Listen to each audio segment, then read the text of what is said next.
Ladies and gentlemen, it's time to talk and lay down my thoughts about Classic. It's taken me a few days to sort of like compress it into some reasonable way of thinking about this, because in a week where I defeated Mythic Una in the highest world kill I've had since Cataclysm, it was a joy because it also meant I could go back and play Classic without having to think about raiding on BFA, which is just obscene. It's crazy how much I've had to pull myself away from Classic only to be thinking while I'm doing other things, when can I log back in? Even after hitting the level cap, the current level cap on Classic is 30. It hasn't mattered a bit. It's actually been a blessing. It's been a blessing to be able to say, okay, the leveling bit's done. Now I can focus on all these other things that I want to get done before the level cap raises. It's like a breath of fresh air to like, okay, I have so much more to do with this character that I can go and do all this other stuff without fear of falling behind or not being up to date with anybody. It's been such a bizarre experience. And why is it so different and to the retail? And no one's more surprised than me. No one is more surprised than me because, as you guys know, in every Classic podcast I did with S-Fand and stuff, and every time I was asked about Classic, my stance was always pretty much the same. I'm very, very happy that the guys who fought for Classic, who were fighting on the private servers through all the nostalgia stuff, and so onto the Elysium stuff, I was so happy that those guys were getting what they wanted. But I didn't think it was for me. And that caused a lot of outrage from people who really wanted me to be either on the far side of either argument. You were either in full support of Classic or you were dead against it. I wasn't either way. I considered it a different game, which is what I told many people. It's no different to me than people wanting to play Final Fantasy or ESO or any of that stuff. They just want to play a different game. That's totally understandable. But for me, I've lived through Classic. I was there from the day one. I was in the beta. I played it all the way through, and I was done with that journey as far as I was concerned. Like, Preacher 3 weeks ago was done with that journey. And Blizzard asked me about Classic several times over the last couple of months. And obviously, they knew the beta was coming. I didn't. But I kept getting sort of random questions from Blizzard about Classic. Like, what is it you're going to test in Classic? What do you think about Classic? What is it you're looking forward to about Classic? And my answer was always pretty much the same thing. I'm not interested in the content. This is me of 3 weeks ago. I'm not interested in the content. I've done Molten Core and all the way through Nax. I've done with that stuff. That's not what I'm interested in. What I am interested in is the community aspect of it. Like, that's the stuff I really want to experience again. Because, and I said this to him, was like, your phasing technology is incredible. It's really, really good technology. It's terrible for an MMO. It's absolutely awful, and it really has pulled it out. And I really don't like the way you fill areas with NPCs to give it some sort of artificial sense of life. When, in many ways, because of phasing, I might be surrounded by like 60 or 70 players, but I would never know it in order to maintain a smooth operation of the game. So that was what I was really interested in. And then I got to play it, and I was like, Jesus fucking Christ, man, this is the game I fell in love with all those years ago. And it's the reason, like, 15 years later, obviously I didn't start making content back then, but it's the reason 15 years later I'm sat here having this conversation. It's because of this. This is what sucked me in. And many of you know, when I first saw World of Warcraft and my friends started getting the beta, I was part of a different MMO, much more hardcore PvP-based MMO. It looked lame. It looked so lame. I'm not into fairies and shit and elves. So when the guys were like, oh, we're running through Teldrassil and there's all fairies and shit falling from the floor, I was like, that's so lame. I don't want any part of that. And then I played it and I was like, okay, well, this is what we're playing now. And I fell in love with it. So what is it? And the big discussion I'm sure many of you have, and I have had this that I'm about to tell you, with so many of my friends, is when you try and describe what it is you love about it, it sounds awful. It sounds like the absolute worst thing in the world. Because you say things like, they can watch the stream and they can see people playing, they're like, okay, so you went out and you did, like, you went to a zone, you got like 3 quests. One of them was a red quest, which I'm going to come back to, by the way. And it was collect 10 fucking boar tails or something. And you spent 2 hours doing that because the drop rate was so bad. And during that, you were just like auto-attacking, applying rend, you know, keeping shouts up. You did like 5 buttons in that 2-hour period.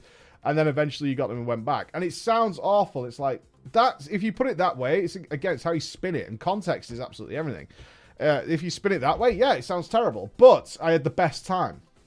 I had the absolute best time. And a lot of it comes back to the complaints I've had about BFA, certainly in BFA, but I've had this about the game for a long time, is that in retail WoW, I feel like an absolute genocidal maniac. I feel like I should be locked up and put away. And why? Because no matter where I travel in that game, I eradicate everything. All life dies before my feet. Everything just dies. No matter what character I'm playing, doesn't matter what gear level I'm playing. I am never, ever not God in the game. And it bothers me. It bothers me a lot because I play a lot of different games. As maybe some of you who watch YouTube think I just play World of Warcraft. I don't, actually. I play a huge variety of games. From normal mode, easy mode, and to extreme hard mode. I will go from a game like Sekiro and have the best time ever, and then we'll go and play Two Point Hospital Simulator, right? Or we'll play some story game and we'll play it on normal because that's what I feel is the appropriate level to play that game. It's not about being ultra hard mode all the time or ultra easy mode all the time. These sort of baskets people put themselves in. I move around and I drift from game to game depending on what I want to play. And when I'm playing an RPG, I need the RPG aspects. I need that. And I look at BFA now, especially after playing Classic and seeing how far we've come and almost this complete 180 as to how the game started compared to what it is now. And you really see how BFA is kind of an RPG simulator, sort of, where it's like, this is like it's almost like a parody of an RPG. It's like, well, it's got all these checkbox things that RPGs should have, but they're kind of meaningless and they kind of don't make any sense. And don't worry about it because you're the hero of every story. And you go back to a world where you are not the hero in any way, shape, or form. You are not the hero. And this world is out to kill you, and you will lose. And this is so important to me as a gamer. You will lose. And that's what's so vital about it. And that creates these environments that are so much more interesting. So let me take that tale of going getting the boar tails for 2 hours, and let me twist it into what actually happens there. The fact is, these low drop rates, which on live would be unacceptable. The fact that it'd take me 2 hours to do a single quest would be unacceptable in live WoW. But in classic WoW, what it allows is people to be out in a world that is considerably more dangerous. Now, this has also been misconstrued about hard. What is hard? And I see people trying to apply, again, a retail context to what is hard. Is it hard that I only have 4 spells to press? No. Is it hard that the enemies just have auto attack? No, we don't need to break everything down into like Siegecraft or Blackfuse style mechanics or Klaxi or Jaina, where there's just an endless stream of things that can happen to you and you have to react within milliseconds all the time. No, the difficulty comes from the fact that you will lose. It's as simple as that. You will lose. Pulling 2 mobs will get you killed, which means you have to be careful out there. Now, that sounds boring when you put it like that, right? 1 mob at a time, that sounds really boring. What it does, though, it creates an environment where there's danger. There's danger, and you need to be careful. And it also creates an environment where you're out there for a really long time, right? You're out in this world for a long time. Think about how much time you spend out in the open world doing something in an area right now. It's typically going to be world quests. You're likely to be there from anywhere from 30 seconds to maybe 3 minutes if that happens to have a low drop rate, like it's Absorb Azerite or something like that, which is just tedious. And that's it. You can kind of go on to the next place, or you can return to the city where you're perfectly safe all the time. This time, though, you're out in a dangerous world for like 2 hours. You're not going to go back to town. You need to stay out in the open world. That also means other people have to be there as well, because they're going to be starting their quest or finishing up their quest. This puts a lot more people into an area regularly. And it's also a safer journey if you do it together. And that's what builds the community so much, is you're both 2, 3, 4, 5 of you, whatever it might be, are all doing the same thing. But it's dangerous, and you have to work together. You don't have to, but you both understand, know each other or not, friends or not, that working together towards this goal is a far better experience overall.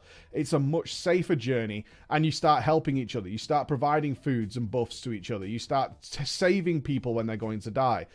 I can't think of a single time I've had to do that in years, where I haven't teamed up with somebody out in the open world simply because it might get my quest done that little bit quicker and I can leave as quickly as possible. That's my mindset in retail.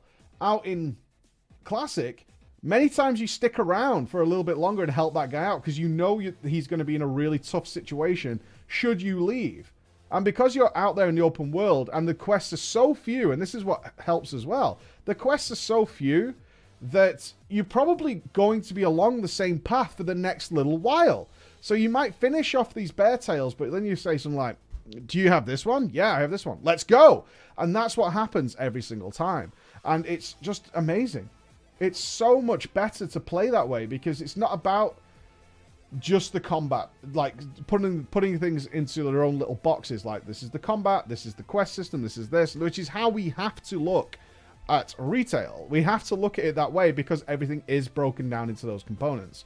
Because we can't talk about the immersion of going into Vol'dun. It's like, where's the quest located? Where's the rare located? All right. And that's about it. But in Classic, it's like there's 2 or 3 quests here that will lead into something later, usually lead into some sort of end boss zone. And along the way, you pick up people who are along this journey. And what has happened every single time, I can't think of a time this has happened where I haven't had a decent play session in Classic, is eventually I've bumped into somebody who's doing something similar. And you'll see a /say pop up. It's like, are you doing this? Are you doing that? And we'll say yes or no. Or it's like, do you need help? You know, this happens as a normal opener. And then you'll work out together. And then it's like, what else have you got? And then you'll work through that together. It's like, right, I've got to log off now. Cool, see you later. Next time you log on, you both probably progress to a point where you're in the next zone together. And you'll get a whisper from that person. Where are you up to now? What are you up to? And it's not just because I'm preach, right? This is me whispering other people as well. I've done this. I've logged in. I was like, oh, where's that dude I was with yesterday? I wonder if he's still here. Wonder what if he's moved on. Or if I'm just going to go to a new zone. Maybe he wants to come with me. I've done that on stream. It's no lie. I've just looked at people. I've /who'd the server, see who's around, recognized people. Recognized people from past dungeons. Like, do you want to come along? Because, you know, that was cool. We did that dungeon together. I liked what you did there. We had a bit of fun. Do you want to come with me now? Let's make a group. And that's because we can't LFG. We can't LFD. I can't just join a queue. Now I've got to make my own groups. Right, okay. I'm going to look at the guys I've played with before and had a nice experience with and go with those guys. And it's just built up this story. And it really reinforces to me as to why I never fell in love with the Warcraft story. And even though I've tried to, I always remember in my head, like, I just never cared about this story at all. And the reason is, there is really no story. Like, when I started playing, there wasn't really a story. Like, each zone has a story. Sure, each zone has a story, and some of them I remember. I remember Misriel in Arathi. I remember little tales like that. But my stories are mine, and it's the lore of me. It's not the lore of the game. I didn't need spoon-feeding, or I didn't need a big tale to take me through what was happening in the game. The stories I walk away with not just one story, but like 2 or 3 stories after playing Classic. Each time I play. And sometimes those stories are incredibly epic, but even the ones that aren't incredibly epic are still really good. And along the way, it's just been getting to know people. What I did yesterday is I sent potions, mana potions, that I had picked up while I was questing to a different guy who was healing my dungeons a few days ago. I was like, I'll send them to that guy instead of just vendoring them, right? Because I know he can make use of them. And he then sent me a letter back. It's like, thanks. Like, that's the world. That's the world. And I miss it so fucking much. I really do miss it so fucking much. Because I haven't changed my thought process. Is that I would rather be playing retail. Like, I'm going to hit that point in Classic where I'm going to be making good friends. I'm going to be having great times. But it's still going to be a world I've done before. And it's made me so sad for retail that, like, I have to go so far out of my way to try and get a good experience. And that's what makes me really sad about it. If I want a really good adventure in BFA, I'm so limited that it basically comes down to Mythic rating. That's it. It comes down to Mythic rating because literally everything else to get the highest possible rewards or whatever is entirely puggable. It's entirely puggable. You only need a +10 Mythic, and that is puggable. It's totally puggable. And it's nameless and faceless and no communication or anything like that. And maybe it's the beta.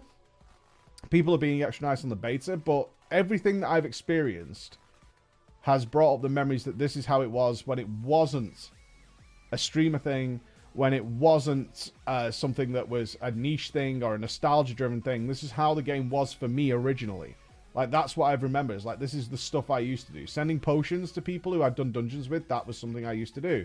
Like, it's not a case of this is like this little sandbox world that I'm living in, where it's just everyone's being nicey nice and it's because it's preached. This is all stuff I did before my name mattered to anybody ever in the entire world. It didn't matter. This is all the things we used to do. And this is how I got into guilds and things. It's like eventually that guy who I sent those potions to or did those dungeons with eventually got into a guild. And he whispered me, he's like, yo, I've just got into a guild. Do you want me to see if I can get you in? And that's how it sort of develops and grows. But you're doing this with so many different people. You're doing this with people that you met in Alterac. These are the people you met in Hillsbrad. These are the people you met in Arathi or STV, and you fought off at Nessingwary's camp together, or you got ganked together, or you had a quest to do together.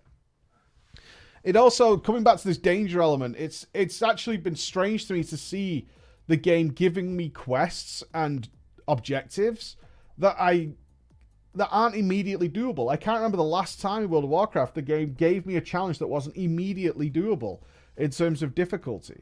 So the big one right now on the beta is, of course, the Warrior Whirlwind Axe quest. They give you that quest at level 30. Yeah, it's realistically like a level 40 reward. It's around there, and will give you an awesome weapon, which will see you through till like 45 plus, right? Around 45 until you replace it. But they give it you at level 30. And they give you a piece of parchment telling you what you need to do for it. And they trust the player to decide how they tackle this challenge.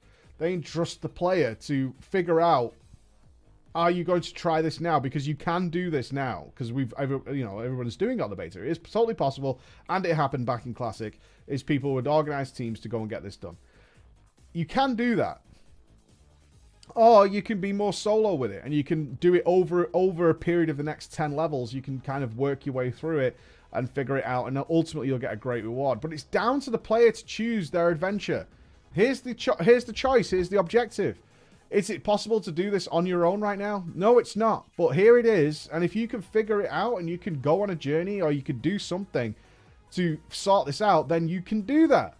You can do that right now. And it will give you... And the reward for that will be a weapon that will deal incredible damage for the next 15 levels. That's the reward we're going to give you should you go out of your way and figure something else out. Or you can opt to do it a different way. You can take your time with it. You can work through it over a nice period of time, and then you've got one singular goal that you've been working to over, say, 10 levels, which will finally give you that big reward. And I can't remember the last time WoW gave the player that level of freedom to decide how they wanted to do things. I can't remember. I honestly cannot remember which expansion was the last time they were like, here's this super hard thing to do. You figure out how you do it. Right? You figure it out. We'll leave it up to you. It's pretty simple to do, but, you know, it's not doable by yourself right now. It's way bigger than you are. So deal with it. Okay. And if you do, we'll reward you appropriately for it. Which kind of brings us to the gearing thing. Gearing things is extraordinary. It's so ultra simple. Upgrades and items are stupidly rare. But goddamn do they feel good when you get them. Really good. I've been excited about greens.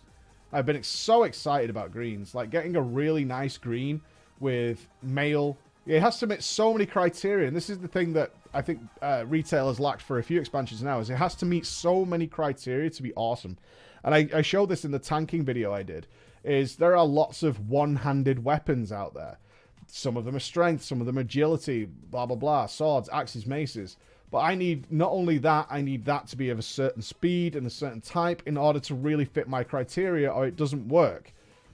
And get the same with the two-handers. They have to meet certain criteria in order to be attractive. And when you get that one, good God, does that feel fucking awesome. You feel really good when you see that item that is properly itemized. It's set up nicely. Even if it's braces, like upgrading braces from like a white item and then you see a green with some strength on it or some stamina and you're like, dude, those are fucking awesome.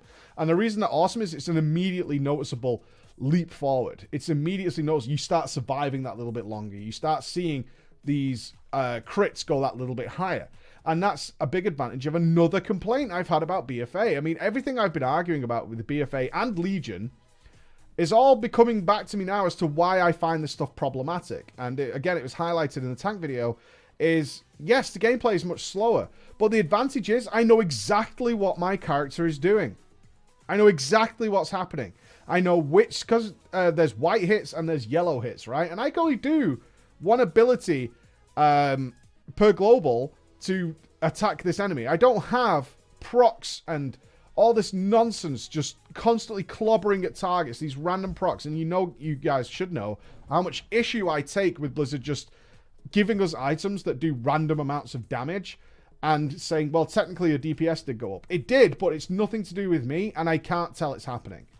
Whereas when you're playing Classic, I know every Sunder that's missed, hit, parried, dodged, blocked. I know every revenge that's worked that way. I know every single spell, whether I dodged. I know that if I see a dodger pop above that head, that I know my overpowers procs. I don't need a weak aura. I don't need fuck all. I know that that was my attack. I know that it dodged. And because it's very clear what's happening with my character, when I press a button, a clear and easy response to what happened to the enemy, whether I did damage or not, makes sense. And because there's so much fewer going on, but it's stuff I've done, right? There's so fewer attacks, but I know each and every one that's happened. I know when I see that big white hit, it's because my two-hander swung and hit it. I know when I see that yellow hit, it's because it's the button I just pressed. So if I press a heroic strike and I see that big yellow number pop up, I know that's my heroic strike. So I then noticeably see the gain that my character has made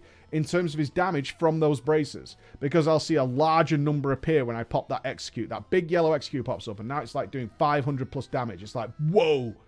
Before it was doing like 4 something. Now we're over 500, and you're meeting these landmarks as you're moving up on your character. And then you get a new cape that does the same thing. And because it's so tactile in its responsiveness to what it is that I'm doing, it makes gear feel so much better. Overall, the whole package, getting it feels better, equipping it feels better, using it feels better, and then keeping it going also feels so much better. It does.